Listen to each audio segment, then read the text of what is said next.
Amaravati. How are you? Hi. How are you? What would you like to know today? Could you start off by telling us the latest with Russia and Ukraine? Are you expecting Zelenskyy to come visit you? We're having good, I don't know, he would like to come, but I think we should get a deal done first. We're having good talks. We started with Russia. We're having some talks with Russia. Ukraine is doing well. I think they're pretty happy about it. They'd like to see it end.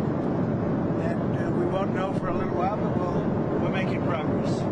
You said, what are the big things? We settled 8 wars, and I thought this would be one of the easier ones because of my relationship with President Putin. But this is probably one of the more difficult ones. There's a lot of hatred.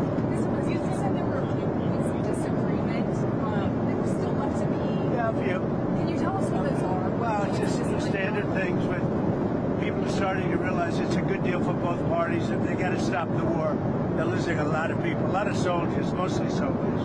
In that 28-point plan, it was originally leaked. There were some portions of that that said that Ukraine. Well, that was an original proposal, and then from there we went back and forth. So when it comes to ceding land to Russia, is that still on the table or has that changed? Well, they're talking about going land both ways and trying to clean up a border. You know, you can't go through the middle of a house, you can't go through the middle of a highway. So they're trying to work something. It's a complicated process.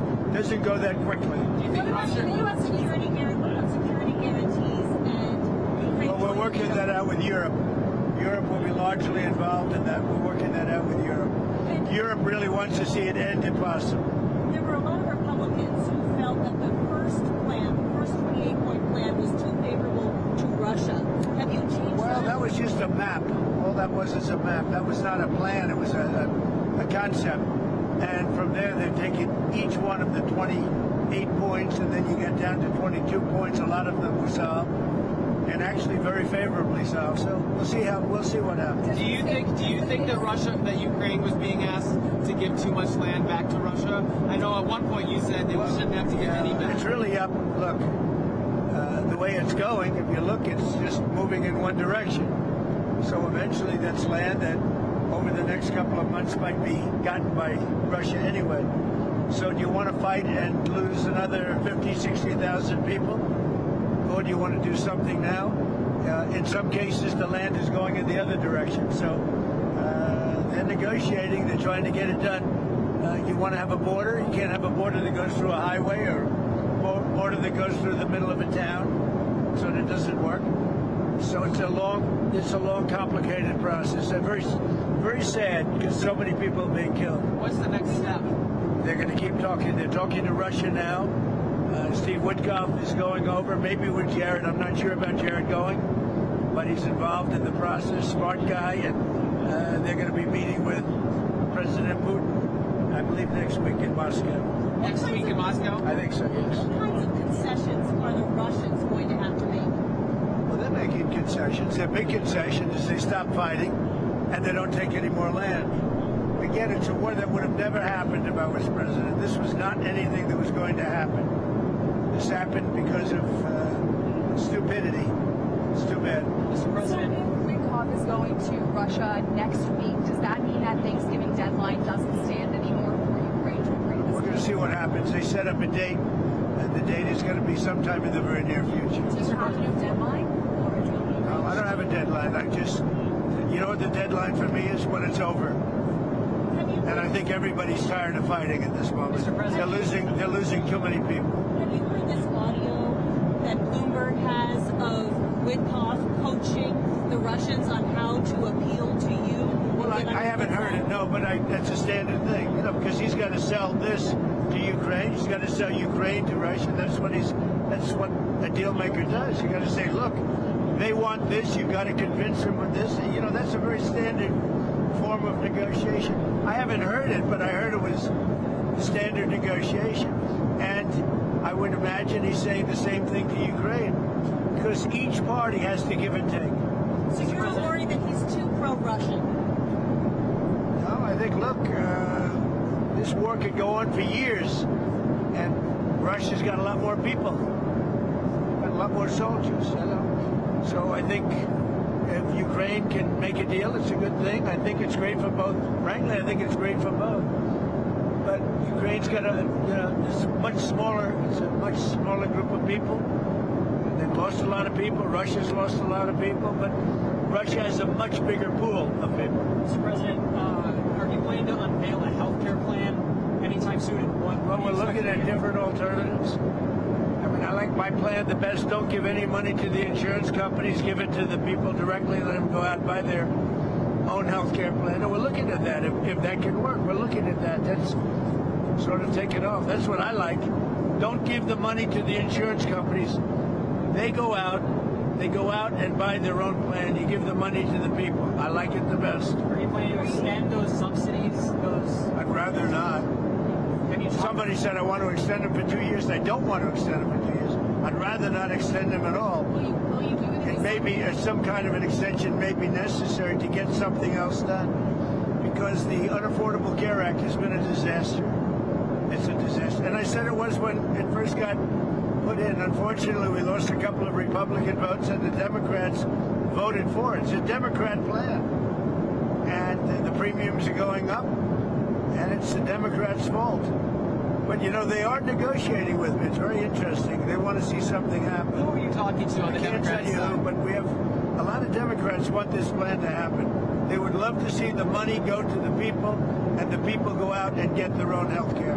And there would be nothing like it. Are you planning to replace Kash Patel as a No, he's doing a good job. This week, Kash Patel? No, he's doing a great job, I think. this week we saw those cases against James Comey and Letitia James tossed out. Do you still have faith in Lindsay Halligan? Oh, she's great. I think she's great. They got out on a technicality, and you'll see what happens from here on. But if you look at the actual charges, I think anybody that looks at it very fairly would say, boy, are they guilty. So let's see what happens over the next week. The court didn't say you couldn't bring the case, re-bring the case, or appeal the case. So they have a lot of options. They're going to call the shot. I'm not calling the shot. But Lindsay's a very talented lawyer, actually. Mr. President, on Venezuela, sir, are you planning to talk to Nicolas Maduro? I might talk to him. We'll see, but we're discussing that with the different staffs. We might talk about Venezuela.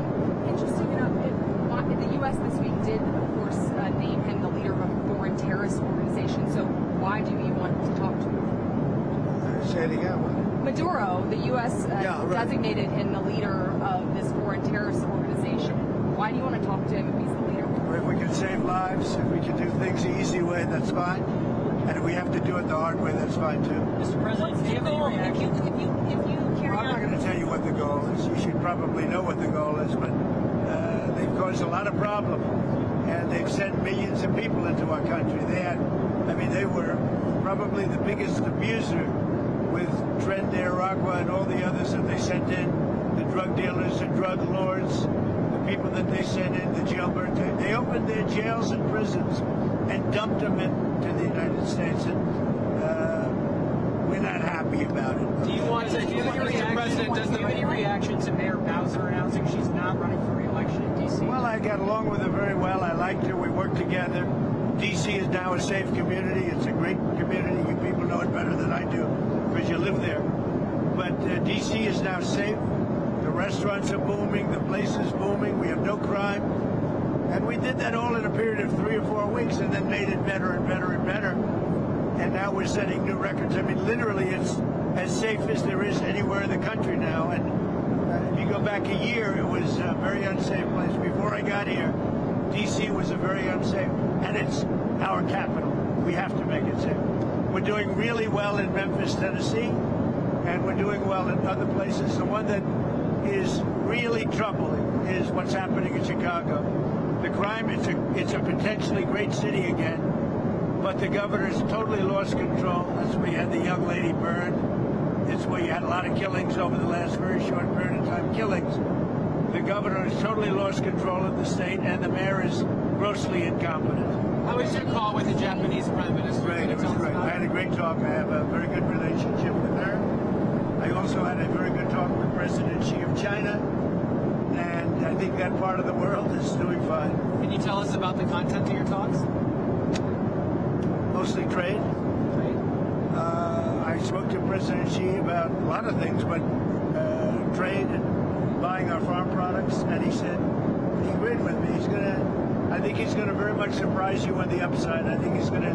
I asked him, I'd like you to buy it a little faster. I'd like you to buy more, and he's more or less agreed to do that. I think we will be pleasantly surprised by the actions of President Xi. I have a good relationship, great relationship with him. I like him, he likes me. I'm going to be going there in April. I guess you'll all be going with me, but I'm going to be going to China in April.